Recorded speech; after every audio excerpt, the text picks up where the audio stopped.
This video is not going to be like my other videos where we're taking apart shoes, fixing shoes, or talking about soles. I want to do something a little bit different.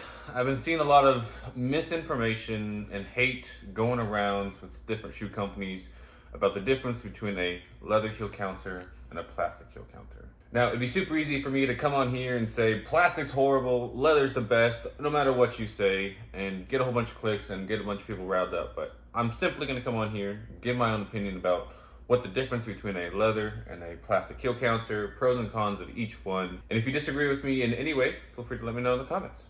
First of all, we have to understand what a heel counter is. So in any boots, you have this outer piece here. A lot of times it's called the heel counter cover.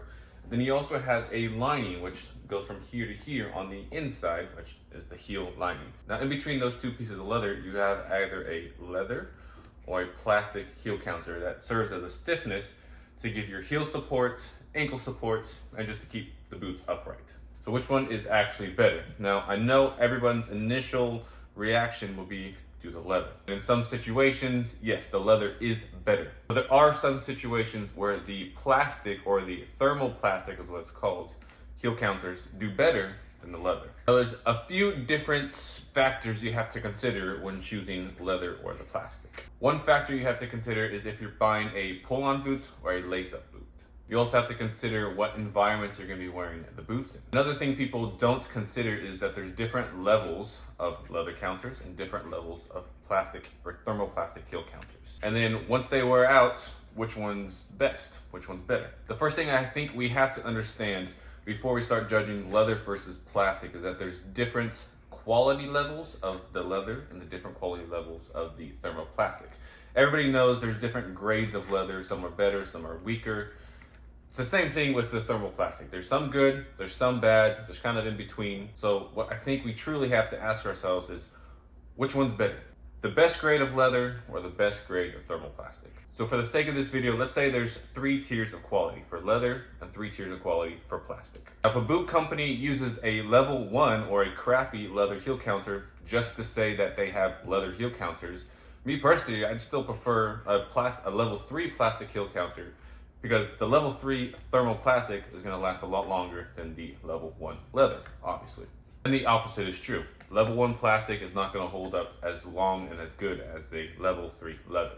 So again, we're forced to ask, which one's better if we're comparing the best, the level 3 leather versus the level 3 plastic? Well, that really depends on, again, what boot you're wearing and what environment you plan on wearing the boots in. Again, we can sum up every single boot into 2 categories. Our pull-on boots, our Western engineer style boots, and then we have lace-up boots, pretty much anything else that you have to tie and lace up. Now, with those 2 categories in mind, let's talk about the pros and cons of the thermoplastic and the pros and cons of the leather. And let's assume for this video, we're comparing the level 3 leather versus the level 3 plastic. Now, the plastic is easier to produce in boots. It comes in a flat sheet and they stick it in the shoe. It's heat molded, and then as it cools down, it hardens to the shape of the last. Leather, on the other hand, is a lot harder to do. It also comes in a flat sheet, but you have to cut the piece, you have to thin out the edges or skive it down, you have to wet it, you stick it in the boots, shape it, last it, and let it dry. And as it dries, that's where you get this hard shape.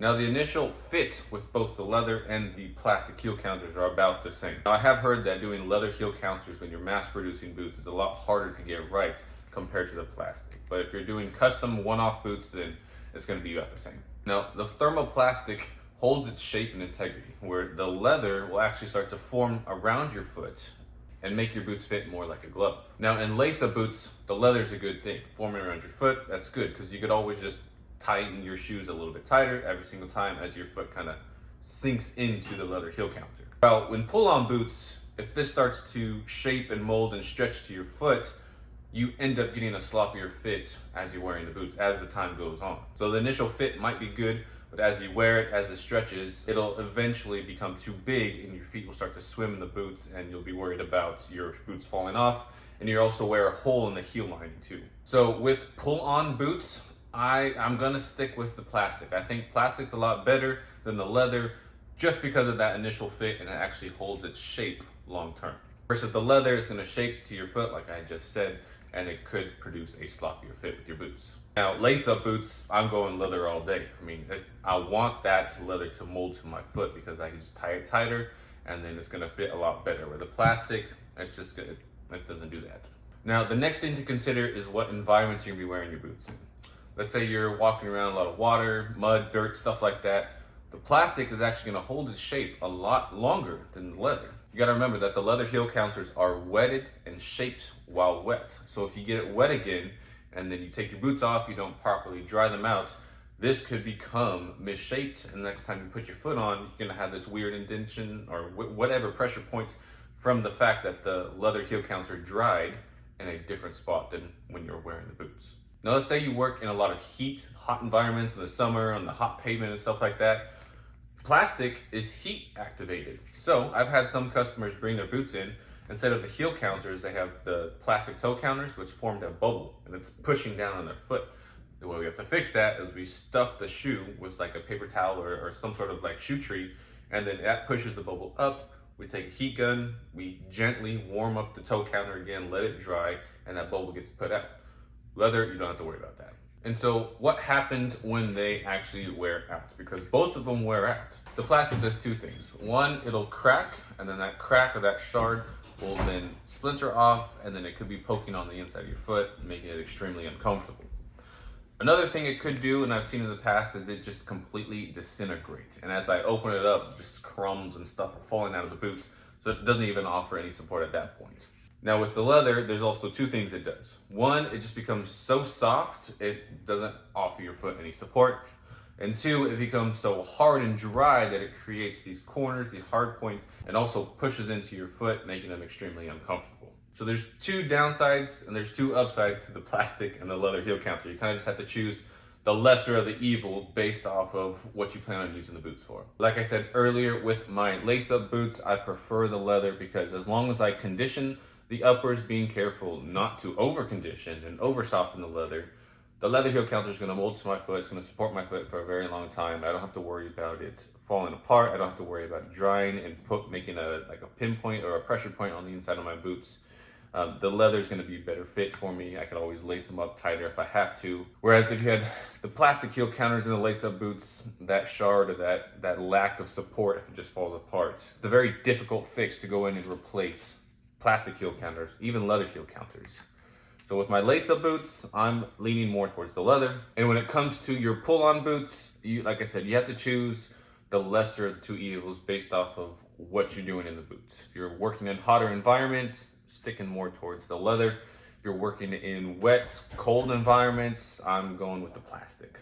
And with all that being said, I mean, when you're buying mass-produced boots, you're kind of stuck with what you got. They don't offer, one line with the leather heel counters, one line with the plastic that you could choose. You kind of just, it is what it is. Now with that, we can replace the heel counters. We could replace the leather with the plastic, or we could replace plastic with the leather. It does require a full resole because you have to take the soles completely off, take the footbeds out to get to that, because that's done before all the soles and everything's put on, but it is possible. If you don't want to have to go through all of that, then I'd start researching custom boot makers, but expect to be paying $12, $15, $19, sometimes $2,500 for a custom pair of boots. Now, in my opinion, that is worth it as long as the bootmaker is using good quality products, design it exactly to what you want. Those boots are going to last you a really long time, way longer than any mass-produced boot that's on the market, and you can get them resold over and over and over again. I've had some people pass their boots on down to their kids. That's how long the boots lasted. They held up great, resold them, and then pass it on to the next generation. Now, I hope all of that made sense. Again, if you disagree with me in any way, feel free to let me know in the comments. If you have any questions, let me know in the comments. I know this was kind of a different video format. Let me know if you guys like this, if you want me to start talking about stuff like this in the future, kind of get away from the shoe repair and more about the shoe anatomy. I'd be open to making those types of videos too. Answering questions that you guys have, because I think that the knowledge or the education around shoes and shoe repair is lacking greatly on YouTube and just in the world. So thank you guys so much for watching. If you found this video valuable, hit that like button, subscribe for more content like this, and I will see you guys next week. God bless you guys.